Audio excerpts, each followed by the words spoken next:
नमस्कार दोस्तों, आप सभी का जीएस कैंपस पर बहुत बहुत स्वागत है। मेरा नाम नूर आलम और आज के सेशन में हम लोग बात करेंगे करंट अफेयर्स के सुपर 30 क्वेश्चंस की, जो कि आपके समीक्षा अधिकारी या यूपीपीसीएस या जो जीआईसी का लेक्चरर का एग्जाम है जो कि 19 सितंबर को हो, इसके लिए बहुत ज़्यादा इंपॉर्टेंट होंगे। तो आइए देख लेते हैं वो कौन से सुपर 30 क्वेश्चन हैं जो करंट अफेयर्स के। तो जैसा कि आप देख रहे हैं, पहला सवाल आपकी स्क्रीन पर। पहला सवाल ये है कि हाल में ही किसने आकाशवाणी के महानिदेशक का कार्यभार ग्रहण किया है। यानी आकाशवाणी का जो है वो महानिदेशक यानी डायरेक्टर का जो है वो कार्यभार किसने ग्रहण किया है। शेखर कपूर, एन वेणुधर रेड्डी, मृणाल पांडे या अजीत कुमार महंती। तो ये किसने किया है? एन वेणुधर रेड्डी ने। अगला सवाल है कि हाल में ही केंद्र सरकार ने किसानों को खेती और मौसम संबंधी जानकारी उपलब्ध कराने हेतु किस ऐप को लॉन्च किया है। तो ये ऐप जो लॉन्च किया है उसका नाम है आत्मनिर्भर कृषि ऐप। यानी आत्मनिर्भर कृषि ऐप को लॉन्च किया गया है जो किसानों के लिए, ठीक है, खेती बाड़ी की जानकारी देगा। हाल में ही किस राज्य ने महिला उद्यमियों के लिए हौसला योजना शुरू की है। तो हौसला योजना शुरू करने वाला राज्य जो है वो जम्मू कश्मीर है। अगले सवाल पे आते हैं। करा हाल में केंद्रीय गृह मंत्रालय ने एएफ, इसका मतलब होता है arm force special protection act, ये आया था 1958 में। जो अशांत एरिया होते हैं उनके लिए वहां लगाया जाता है। के तहत किस राज्य की को 6 महीने के लिए अशांत क्षेत्र घोषित किया है। तो ये पहले से नागालैंड में ये एक्ट लागू था, तो 6 महीने के लिए अशांत क्षेत्र घोषित किया गया। इसका मतलब 6 महीने की ड्यूरेशन और यहाँ पर बढ़ गई। हाल में ही शतरंज में सबसे कम उम्र के ग्रैंड मास्टर कौन बने हैं। तो शतरंज में सबसे कम उम्र के जो ग्रैंड मास्टर बने हैं वो अभिमन्यु मिश्रा हैं। कौन है? अभिमन्यु मिश्रा हैं।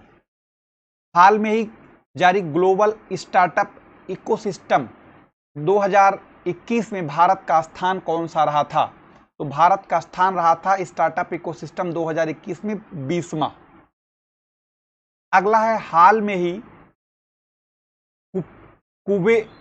कुवेम्पु राष्ट्रीय पुरस्कार 2020 के लिए किसे चुना गया है। तो ये ध्यान रखिएगा किसको चुना गया, ये राजेंद्र किशोर पांडा को चुना गया है। चर्चा में रहे आइसिस तुकारामी क्या है। तो ये एक नई खोजी गई मकड़ी की प्रजाति है। राष्ट्रीय चिकित्सा दिवस कब मनाया जाता है। तो राष्ट्रीय चिकित्सा दिवस मनाया जाता है 1 जुलाई को। कब? 1 जुलाई को। अगला है हाल में ही एशिया के सबसे लंबा और विश्व का 5वां सबसे बड़ा हाई स्पीड ट्रैक का उद्घाटन कहां पर किया गया है। तो ये इंदौर मध्य प्रदेश में किया गया। ये रेल ट्रैक है। हाल में ही किस राज्य ने शिक्षा संबंधी साल्ट कार्यक्रम को शुरू किया है। तो शिक्षा संबंधी साल्ट कार्यक्रम शुरू करने वाला राज्य जो है वो आंध्र प्रदेश है। अक्सर चर्चा में रहने वाला कुडनकुलम परमाणु ऊर्जा संयंत्र किस राज्य से संबंधित है। तो ये बच्चा तमिलनाडु से संबंधित है। यहाँ पर इंदिरा गांधी एक परमाणु ऊर्जा केंद्र भी है। कुडनकुलम ये जो है रूस की सहायता से बना था। हाल में ही क्रिकेट के सभी प्रारूपों में पदार्पण करने वाली सबसे युवा भारतीय क्रिकेटर कौन बनी है। तो ये ओपनर शेफाली वर्मा जो है ये बनी है। यानी 2020 T20 में भी और 50 में भी और टेस्ट मैच में भी। हाल में ही केंद्र सरकार ने नीति आयोग के मुख्य कार्यकारी अधिकारी का कार्यकाल 1 साल के लिए बढ़ा दिया गया है। तो वो अमिताभ कांत जो है वो नीति आयोग के जो है मुख्य कार्यकारी अधिकारी हैं, इन्हीं का कार्यकाल को बढ़ा दिया गया है। हाल में ही ITU द्वारा जारी वैश्विक साइबर सुरक्षा सूचकांक 2020 में भारत का स्थान जो है वो 10वां था। हाल में ही ISSF द्वारा क्रोएशिया में आयोजित शूटिंग वर्ल्ड कप में भारत को पहला स्वर्ण पदक जिताने वाले कौन है। राही तरनोवत। हाल में ही विश्व स्वास्थ्य संगठन ने किस देश को मलेरिया मुक्त घोषित किया है। तो मलेरिया मुक्त घोषित किया है ये पड़ोसी देश और दुनिया को कोरोना बांटने वाला चीन ने को। हाल में ही कौन सा देश अंतर्राष्ट्रीय सौर गठबंधन में शामिल हुआ है। तो अंतर्राष्ट्रीय सौर गठबंधन जिसका मुख्यालय गुड़गांव हरियाणा में है, उसमें ग्रीस ने शामिल हुआ है। हाल में ही ओलंपिक एक क्वालिफिकेशन टाइम पार करने वाले पहले भारतीय तैराक कौन है? तो ये भारतीय पहले तैराक कौन बने हैं ये बताइएगा। तो भारतीय ये हैं साजन प्रकाश। हाल में ही किसने फसल बीमा जागरूकता अभियान की शुरुआत की थी? तो फसल बीमा योजना की जो शुरुआत जागरूकता अभियान की शुरुआत की थी वो कृषि मंत्री नरेंद्र सिंह तोमर ने। हाल में ही देश में fast movable fresh water tunnel aquarium की स्थापना कहाँ की जा रही है? तो ये बेंगलोर में।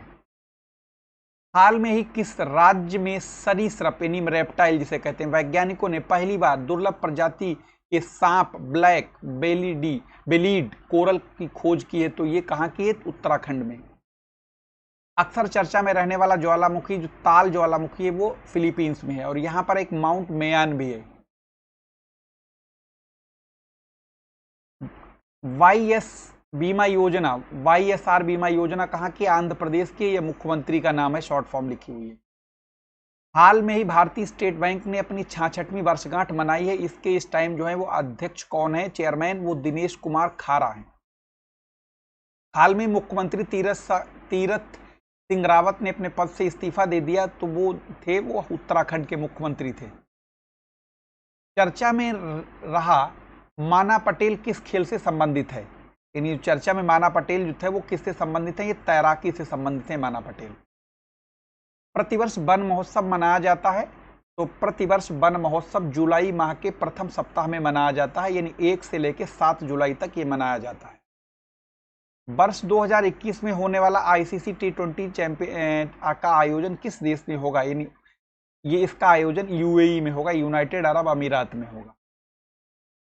हाल में ही किस टेक कंपनी ने अपने वेब ब्राउजर इंटरनेट एक्सप्लोरर को बंद करने की घोषणा की है? ये 2020 में इसको बंद कर देगा, 2022 में बंद कर देगा और ये माइक्रोसॉफ्ट इसको बंद कर देगा। उसके साथ ही आपको ये महत्वपूर्ण योजनाएं जो 2021 में जो महत्वपूर्ण योजनाएं थी वो ये जैसे कि पर्वतधारा योजना हिमाचल प्रदेश की, घर घर औषधि योजना राजस्थान की, ऑपरेशन संजीवनी हरियाणा की थी, मिशन हौसला मिशन उत्तराखंड की है, कोविड फतेह योजना पंजाब की है, अंकुर योजना मध्य प्रदेश की है, मतहारी दुलार योजना छत्तीसगढ़ की है या बस सेल योजना जो है उत्तराखंड की है। ये सभी योजनाएं महत्वपूर्ण है, इसको जरूर नोट कर लीजिएगा। फिर मिलेंगे किसी नए करंट अफेयर्स या किसी नए इंपॉर्टेंट टॉपिक के साथ। वीडियो को अच्छा लगा और ज़्यादा से ज़्यादा लोगों को शेयर करिए ताकि और लोग जुड़ेंगे और काम अच्छा होगा। मिलेंगे फिर। और हाँ, अगर आप इसमें टेलीग्राम से जुड़ना चाहते हैं तो GS कैंपस टेलीग्राम चैनल है, इसको ज्वाइन कर लीजिए या फिर आपको ये नंबर कॉन्टैक्ट नंबर दिया गया, इस पर अपना नाम लिख के भेज दीजिए और टेलीग्राम पे इसमें हम आपको जोड़ देंगे। मिलेंगे नेक्स्ट वीडियो में। धन्यवाद।